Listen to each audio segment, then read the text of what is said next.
Hi, welcome to Go Tell Mom. I'm Dianna Kelly, and I've been momming for several decades, including tending my fur babies, kids I gave birth to, kids I mentored as a broadcaster and college instructor, my kids' friends, and my friends. I'm not a psychologist or doctor, but I do know how to dig up advice from those who are, and that's what I'll share with you. If you have something to share with me, remark, comment, question, please comment below. Students this month will be swarming out of their relieved parents' homes and into awaiting schools, ready to start a new year and reconnect with old friends. Now, my kids always had mixed feelings about this, especially my son, who was usually frantically tapping at our PC keyboard in the den, trying to crank out a much-delayed essay for gifted English, while looking forward to reconnecting with his pals the following week. Other kids would be doing last-minute reading that was optimistically suggested by their teachers, as the children departed for what they thought would be an endless summer. Time's up, or nearly. And not just for the kids. My own plans to get my children back on track and into some good organizational habits never seemed to pick up steam. Maybe it had something to do with my somewhat futile efforts to keep my son away from his computer game steam and keep my daughter from strumming guitar and singing at the top of her lungs in the other room. Then again, threats to withhold said game are exactly what it took to get my son to finish that essay, and my daughter now works for a music publishing company. Many teachers worry about the lag in learning that pops up after vacation, and they try to give guidelines to students and parents to combat it, such as recommended reading. Yeah, that doesn't sound anything like still in school. Now, my son chose to put off his recommended reading and spend time with his computer. I could have been worried, but along with learning some new games, he taught himself some computer programming skills that would come in handy in his upcoming high school and college courses. And yeah, they did help us out at home, too. My daughter wasn't as stressed about upcoming studies as she was about her school wardrobe. Ah, yes, the joys of a mom, trying to outfit her budding young woman for the school year without blowing her budget or her cool. An impossible task, you say? You'd be right. After 2 shopping trips and 3 arguments with her before and after said shopping trips, I sent her out with her dad. Amazingly, he would return and was still speaking to me, maybe because he went shopping for himself while he was at it. As long as my son had a couple of new pairs of jeans and a new pair of sneakers, he told me he was good to go. My next task was to go over lists of school items needed for each class, which was provided for my daughter but not for my son, and then guesstimate what they'd required that didn't make those lists. Yes, there was a midnight emergency trip to Walmart in my future. That's despite following the checklist from healthparkpediatrics.com that suggested the basics. Now, those basics included pencils, pens, markers, crayons, notebooks, folders, binders, tissues, hand sanitizer, and a backpack to load it all into. Inevitably, there would be at least one oh my God item that the teachers would insist that students need, like a $150 calculator. And of course, I bought the wrong one and had to return it. And no, my daughter couldn't use that calculator 2 years later because they had an upgrade. My other last-ditch effort was to convince both kids that midnight is not their regular bedtime. You'll remember last episode I emphasized that kids needed plenty of sleep, at least 8 to 10 hours each night, to be alert in the classroom.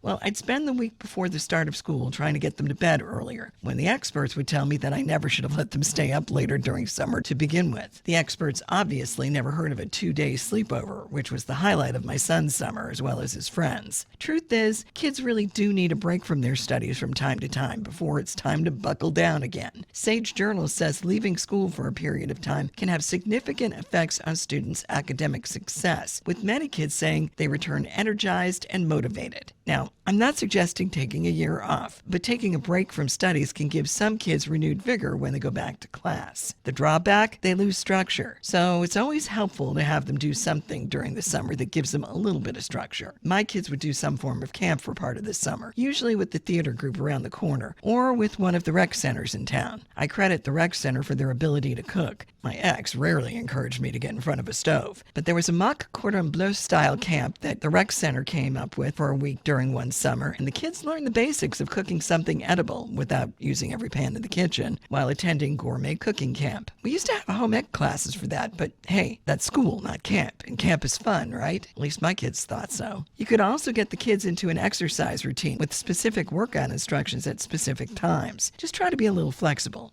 in a structured way, if you still have time left in your summer.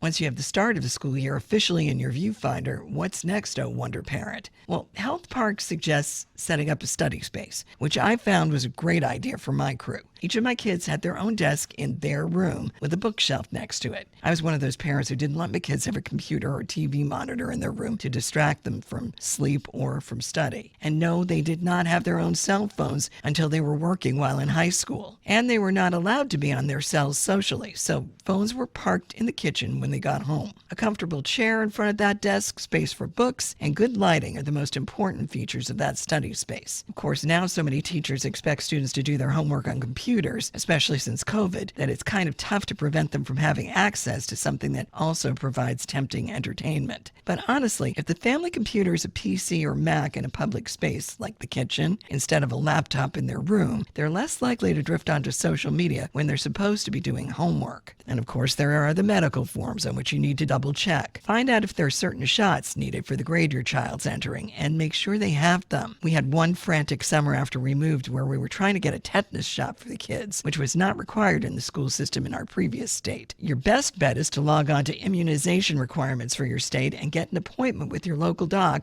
pronto if your kids don't have them all. Seriously, they were not going to let my daughter attend class without that shot. Turns out my son had his for Scouts the year before, and fortunately it was on his medical record. Childmind.org also suggests giving your kids' teachers a heads up if there's anything going on at home that might affect your child's learning this fall. If you're stretched thin and juggling other responsibilities, if a child just lost a grandparent, if your child's having a hard time sharing a computer with your other kids, if they're struggling socially, whatever it is, knowing the situation will make it easier for teachers to be sensitive to your child's needs. If they're on medication, you need to notify the teacher and the school nurse. So now let's get into how you get your kids excited about their return to classes. I remember being terrified about starting high school. My mom and I ran into the president of the class the year ahead of me, who was shopping with her mom at the same time in the same store. Janet was one of the most popular kids in school and not the least bit snobby. When my mom mentioned I was nervous about starting high school, she grinned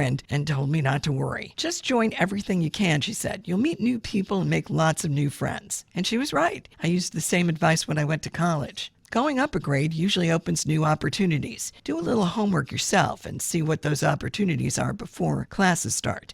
Child Mind Institute points out that by demonstrating your interest in your kids' school life, you're showing them that school can be exciting and interesting. Don't be afraid to help them paint the big picture. I teach at a community college and advise students, and the first thing I ask them in class or in an advising session is, where do you want to be when you're out of here? Yes, I get a lot of blank looks at first, but then you probe a little more gently. What makes you happy and satisfied when you've finished the task? That gets them thinking and dreaming, and they come back with something like, well, I like a good story. It'd be kind of cool to tell one. What kind of story? How would you tell it? I'd ask. And I get a shrug. I mean, they're kids, even if they're legally adults.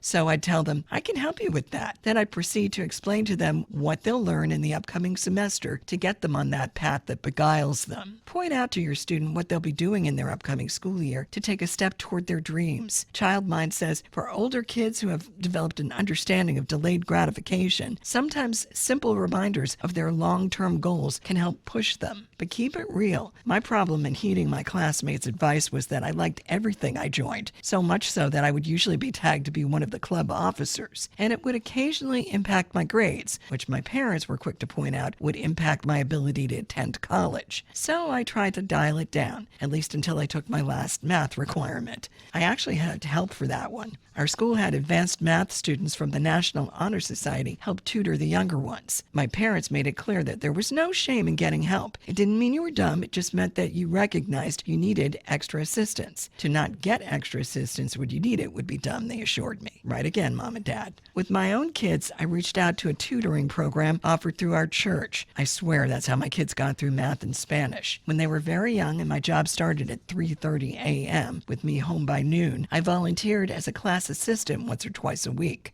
Teachers appreciated the aid and the insight it gave parents, and it helped me bond with them enough to learn what they needed from parents in educating our kids. One teacher told me one of my kids would occasionally be hyper in class. Then I discovered she was using candy as a reward with assignments. My kids never had candy or soda on a daily basis and would have huge sugar rushes when they did get it. So I asked her to skip the candy for my kid. Teachers don't know these things if you don't tell them. It's also helpful if you're part of a parent support group for your kid's school. Not only can you assist the school, you can assist yourself and your child. It's helpful to learn from parents of older children how to navigate the school's system, find assistance, and talk to teachers. The time to get involved is before your student starts class. Again, do a little research, find out when the group meets, and how to become part of it.